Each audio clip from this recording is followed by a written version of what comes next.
I am Kelsey Stafford, and with me I have several members of our dietary fiber team, Kurt Owenga, Chris Owenga, and Shannon Jolly. Today we have a presentation, and we were just joined by Sean Ritchie. Today we have a presentation for you that is going to give you a quick overview of the TDF that many of you are probably familiar with. We have 6 service procedure videos that walk you through the top service procedures and how to perform them. And then Kurt will take us through the top 5 faults that occur and their potential causes. And at the end, we will have a Q&A. Right now, all your mics are muted, and they will be muted throughout the presentation so we don't get background noise. Please, throughout the presentation, feel free to write questions in the chat, and at the end, we'll go through each one. Or you can save your questions for the end, and we'll continue to take more. Let's get started.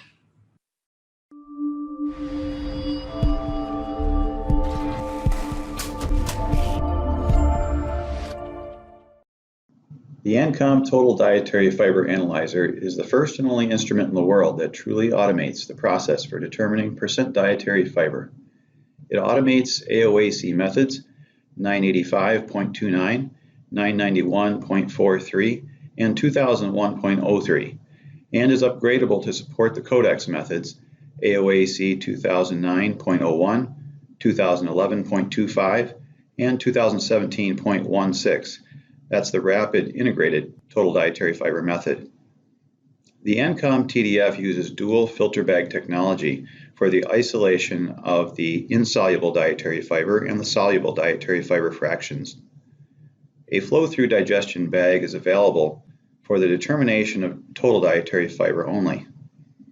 The onboard computer controls delivery of reagents and enzymes and regulates heat, sample agitation, precipitation, and filtration, thereby eliminating the need for water baths and vacuum filtration and dramatically reducing labor times and handling errors. An integrated vacuum sensor monitors and helps confirm delivery of fluids by highlighting a potential fluid blockage or an empty container. At the control panel, an advanced diagnostics center allows for instrument maintenance, performance testing, and other diagnostic functions. Service access to the rear of the instrument has been engineered with a convenient tilt action feature.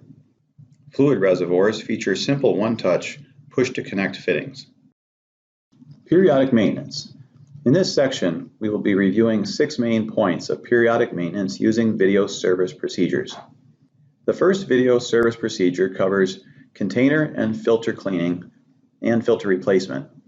This is important because if the filters become obstructed with lint or debris, the free flow of fluid will be reduced and affect delivery volumes.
In this video, we will address line flushing.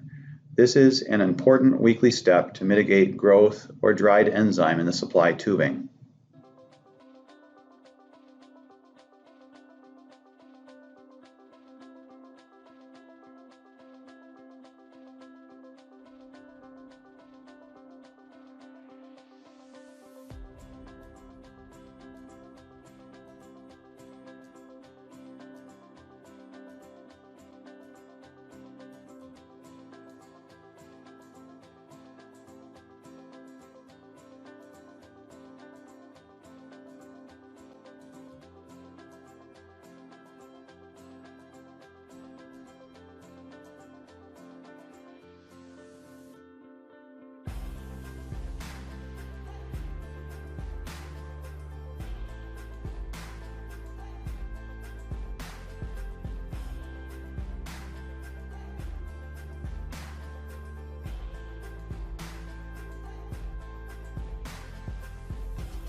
pump tube test will be discussed in the following video. This is found within diagnostics on the control panel and helps ensure tubing integrity. The instrument runs this test automatically at the start of each assay, but passing results are not displayed. Running this test manually on a periodic basis allows the user to monitor the condition of the pump tubes and their ability to hold pressure.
Spray tip inspection and cleaning will be covered in the following video.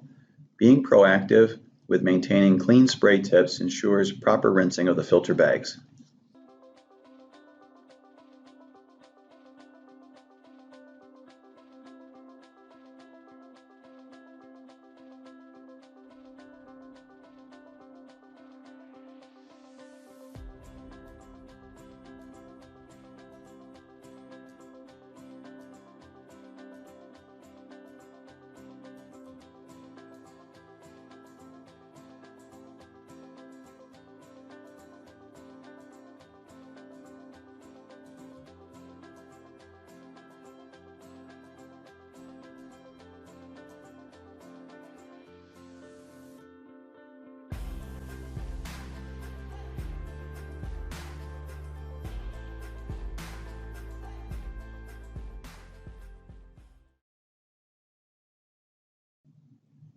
Pinch valve tubing replacement is recommended on an annual basis and is described in detail in the following video.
Pump tubing replacement, break-in, and volume calibration are important to ensure that the correct volumes of reagents are drawn and delivered to the filter bags.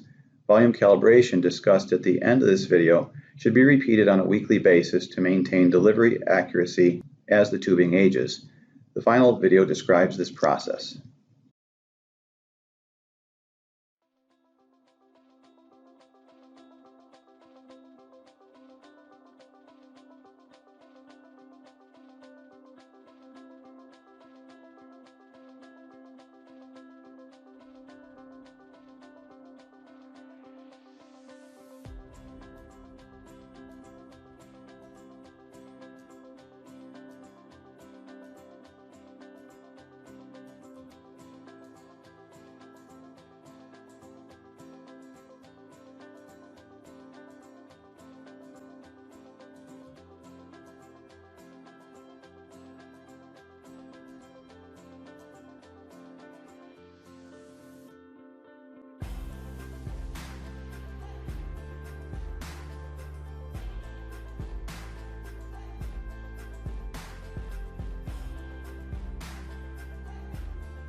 In this section, we will address 5 of the more common fault-related questions.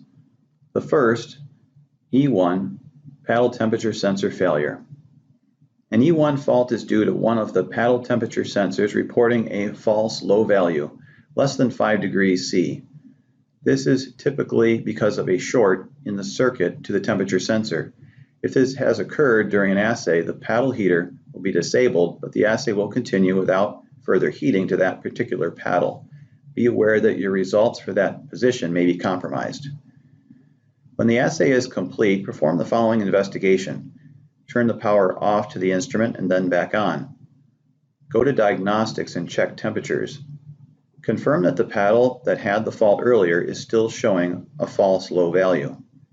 If the problem has disappeared, back out of the temperature screen and still in Diagnostics, go to Heater Test. Press the button Paddle Heater Power Enable. Turn on each of the 6 paddle heaters and watch them until they reach 90 degrees C.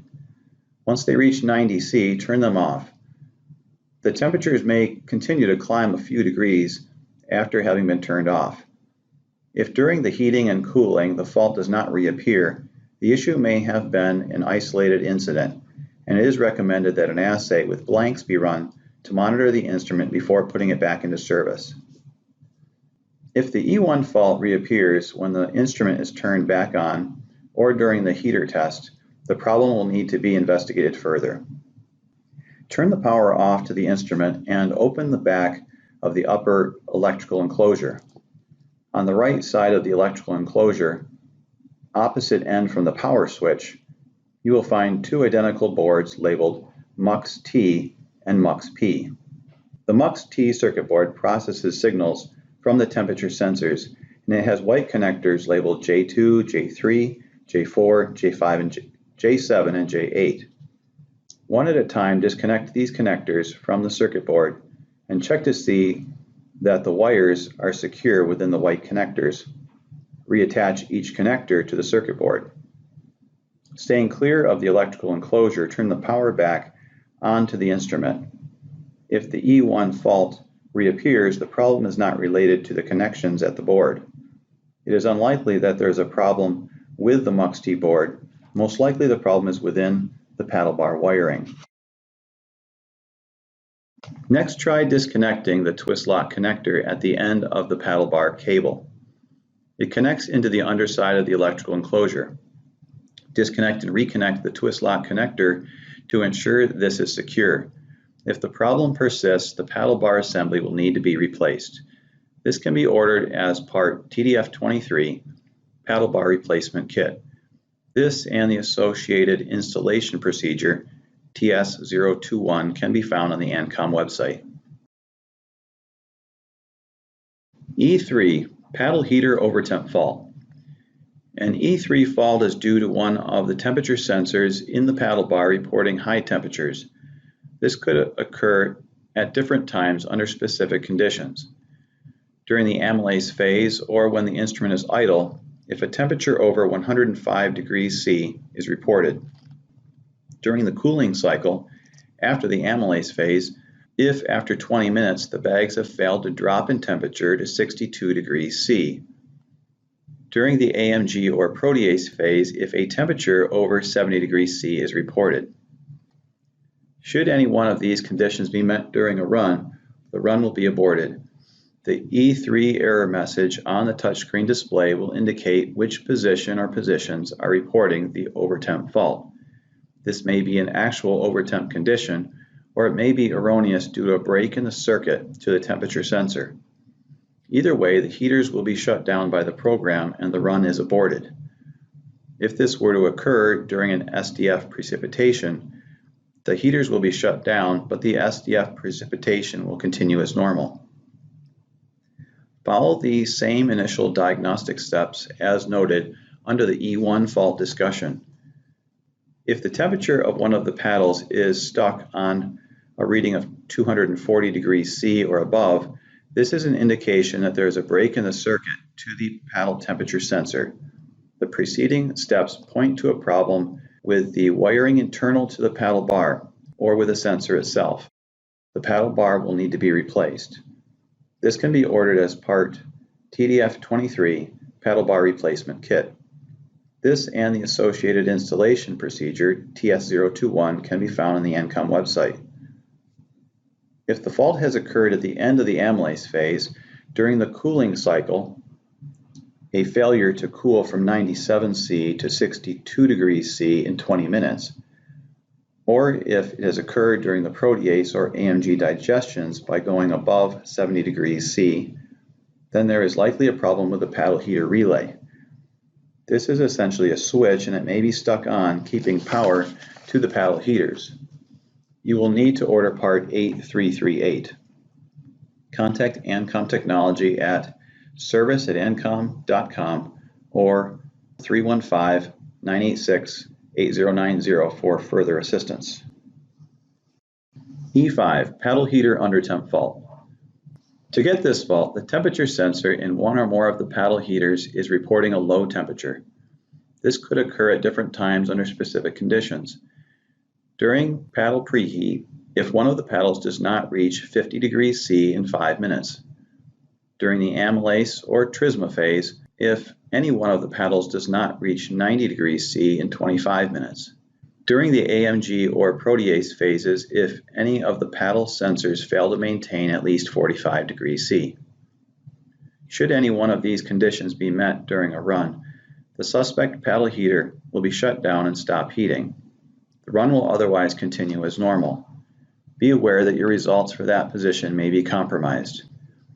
The E5 error message on the touchscreen display will indicate which position is reporting the under temp fault and what the temperature was at the time of the fault. Below is a list of potential causes of the E5 fault to rule out. First one, bag breakage. Confirm that an IDF or flow-through bag did not break during one of the heating periods. If a bag were to leak near clamp bar B and if fluids were to get on one of the paddles, the liquid evaporation will drop the paddle temperature and possibly cause this fault. If this has occurred, the instrument is sensing a real drop in temperature at the wetted paddle and no repair to the instrument is needed. Clean the area from the leaked bag. Test results from the broken bag should be disregarded. Number 2, greater volume in the IDF or flow-through bags. Confirm that the volume calibration is accurate. Rerun the volume calibration as described in the operator's manual, QC calibration checks section. If, for example, the volume calibration is significantly off, there could be an average of 50 milliliters of buffer delivered instead of the required 40 milliliters. This could create a delay in reaching temperature. Number 3, preheat of the paddles has been bypassed. In diagnostics, there is the option under service mode to bypass amylase phase initial heat up. If this has been inadvertently pressed, stating yes, this will bypass the preheat of the paddles to 50 degrees C and take longer to heat up once the buffer and amylase are added. Make sure this option says no. This feature is typically used only for demonstration purposes. Number 4, clamp bar A is left open. If for any reason clamp bar A was left open during the amylase phase heat up, there will be more evaporative cooling, which will require more time to heat the bags. Note, normally clamp bar A will close automatically after the final delivery to the IDF positions, but it can be reopened. Number 5, front cover was left open or there's a localized draft. Be sure to use the front safety cover, especially during the amylase phase. If this cover is left open, and or if there is a nearby AC vent creating a draft toward the front of the instrument, the amylase phase heat up will take longer. Also, if the TDF instrument is located inside a hood, turn off the airflow to the hood during the amylase phase heat up. The continued upward airflow will create a significant delay in reaching temperature. Addressing these may resolve the problem. If the first 5 items have been ruled out, test the output voltage from power supply B. This should be set to 25 volts DC when the paddle heaters are turned on. Power supply B, which supplies power to the paddle heaters, may need to be replaced. Contact ANKOM Technology for further assistance. To get an E14 fault, the vacuum sensor is detecting an inadequate vacuum, less than 0.3 psi. There are 4 potential causes. 1, a fluid container may have actually run out of solution. 2, there may be a break in one of the supply lines or a cracked fitting allowing air to get sucked in. 3, a valve may be stuck open. 4, the vacuum sensor may be faulty and stuck on a low reading. Investigate each of these potential issues and contact ANKOM Technology as needed. E15, supply line plugged fault. Every time the peristaltic pump is running, a vacuum sensor is monitoring the supply line vacuum readings. To get an E15 fault, the vacuum sensor is detecting a high vacuum greater than 5 psi. There are 6 potential causes for this fault. The filter may be plugged with debris and require cleaning. The container connector may not be plugged into the container. The supply tubing may be pinched. Supply tubing may be obstructed. The supply valve in use at the time may be stuck closed. And lastly, the vacuum sensor may be faulty and stuck on a high reading. Investigate each of these potential issues and contact ANKOM Technology as needed. Okay, well, thank you for joining us. My name is Kurt Owenga, and I wanted to let you know we're definitely open for questions. If you have any questions that you'd like to raise this afternoon, please feel free to enter them in the chat. Okay, I'm seeing the first question here from Molly, and you're asking, what is the difference between the TDF 99 and the TDF 68 pump tubes? It's a good question.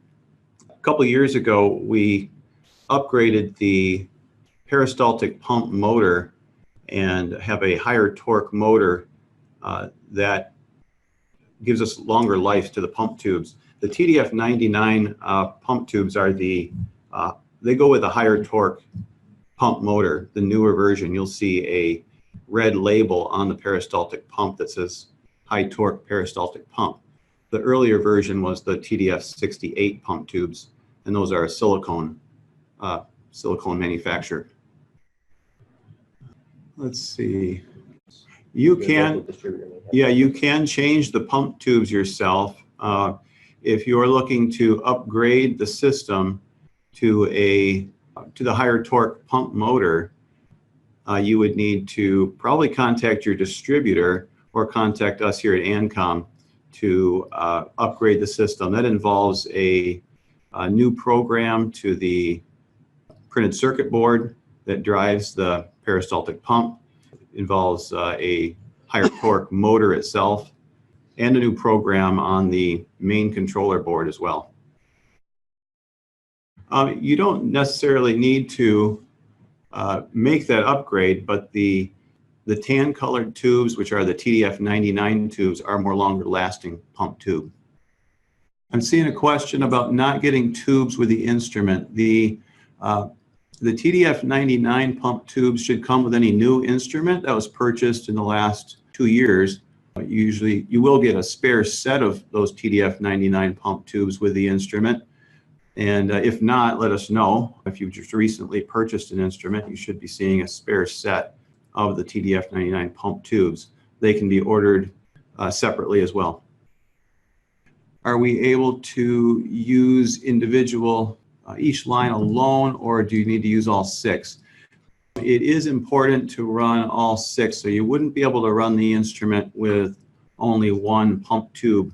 The reason for that is there is a pressure sensor that is monitoring line pressures, and it's expecting to see a certain amount of line pressure when the pump is running from all 6 positions. So let's say if you wanted to just run 3 of them, the 3 that didn't have any pump tubes would be getting a low pressure error.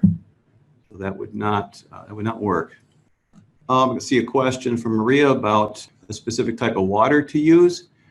You do want to use deionized water.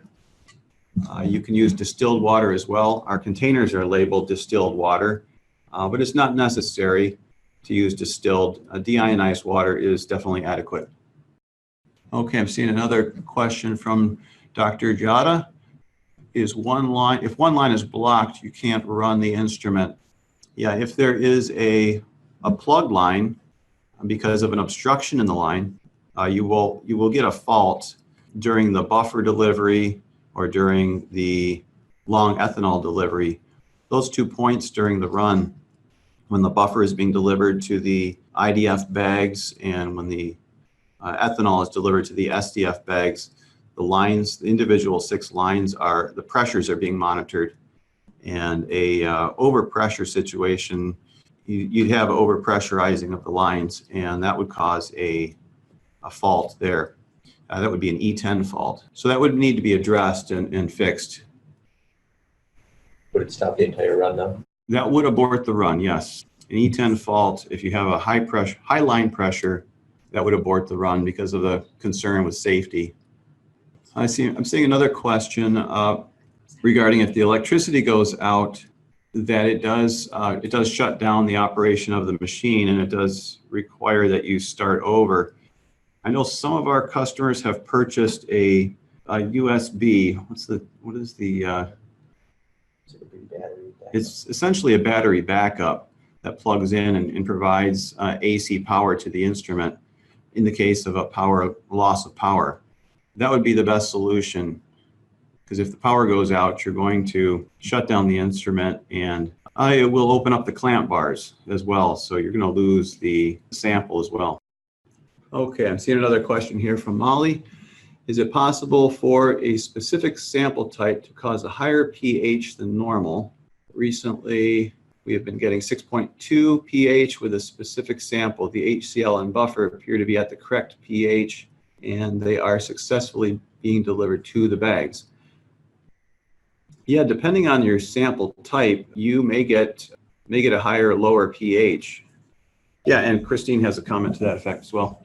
Yes, on some of the samples you can get different pH levels, and that's why it is so important to choose the option, whether you want to check the pH. At the beginning of the program, it gives you that option, and you usually want to check yes, so that you can double check that your pH is in the appropriate place. If you were continually running or consistently running a particular sample type that gave you like a higher pH or a lower pH, is there something you can do to address that so that you get more consistent, Yep. get the pH you're looking for? Absolutely. You can actually adjust the pH of your HCl and buffer, whichever way it's airing out. That way you can be sure to get your consistent pH levels.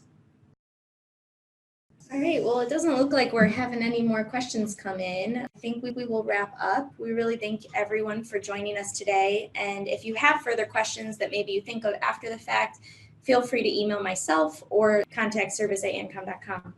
And we hope you have a great rest of your day. Thank you.